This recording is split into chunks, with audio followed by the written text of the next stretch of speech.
Est-ce que tu as l'impression que les valeurs faire, c'est ça qui mène ta vie? Qu'est-ce que je fais? Qu'est-ce que j'accomplis? Qu'est-ce que je produis? Que toute ta valeur réside dans qu'est-ce que tu es capable de faire. La façon que la société est construite aujourd'hui, elle valorise énormément la productivité, l'efficacité, la perfectionnisme. Est-ce que tu es utile à la société? Mais il existe d'autres façons de se valoriser. Il y a les valeurs être qui sont super importantes, qui, elles, te permettent de te remplir, d'être heureux, de te sentir bien. Il y a plusieurs valeurs qu'on pense pas ou qu'on oublie quand on est tellement focusé dans je fais, donc je vaux quelque chose, je contribue à la société, mais on peut aussi contribuer par notre présence, par notre bienveillance, notre écoute, notre créativité, notre intelligence. Il y a plein d'autres valeurs que souvent on oublie ou on ne se réfère pas à elles. Puis souvent, à trop rester dans les valeurs faire, ben on s'épuise. On épuise notre corps, on ne se ressource pas à l'intérieur, on produit trop pour être plus efficace, plus performant, ce qui fait que ça nous mène souvent vers l'épuisement. Il y a également la reconnaissance externe. Souvent, on va chercher une reconnaissance externe. Donc, j'ai de la valeur parce que j'accomplis. J'ai de la valeur parce que j'ai accompli un exploit athlétique, parce que je suis le meilleur employé au bureau, parce que je suis une mère exceptionnelle, parce que c'est beaucoup dans le faire. Donc, beaucoup dans la performance. Comme on dit, c'est une reconnaissance extérieure. Souvent, on pense que ça va nous remplir, ça va nous rendre heureux. Puis au final, quand on travaille très fort pour un objectif, on arrive à l'objectif. Là, on va sentir un gouffre, comme un gouffre sans fond, parce qu'on s'attendait à ce que ça allait nous remplir, mais finalement, ça nous remplit pas. Oui, on a fait un bel accomplissement, on peut être fier de ça.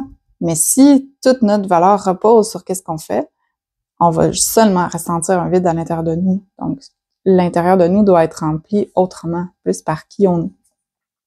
Ça peut devenir très sombre aussi. Par exemple, si tu es atteint d'une maladie chronique invalidante physique ou psychologique, tu es en détresse psychologique, que tu peux plus faire. Donc, qu'est-ce qui reste? Je peux rien faire, donc je sers à rien.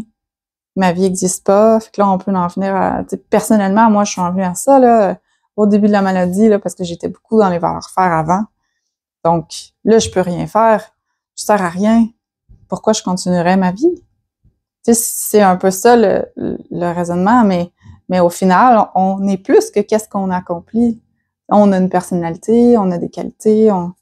C'est un peu là-dessus ça permet aussi de nous sortir de la souffrance. Puis il y a plusieurs personnes qui, malheureusement, vont passer à l'acte parce que, justement, ils sentent qu'ils valent plus rien, puis ils peuvent pas concevoir le monde d'une façon différente. Donc, la vraie valeur, c'est qui tu es toi, c'est quoi ta personnalité, un peu comme ton âme, tes qualités. Si tu avais un ami, pense à si tu avais un ami qui était quadraplégique, est-ce que tu lui dirais ta vie sert à rien, t'es complètement inutile?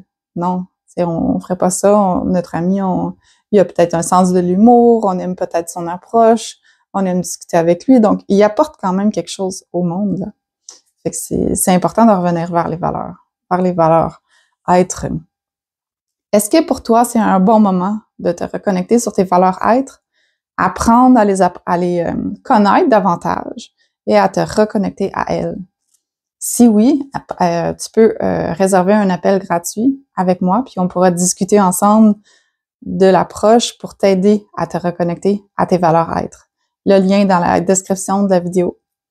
Merci d'avoir été présent. J'espère que ça va avoir été instructif pour vous, que vous allez vous reconnecter à vos valeurs être. On se revoit la semaine prochaine pour une nouvelle capsule.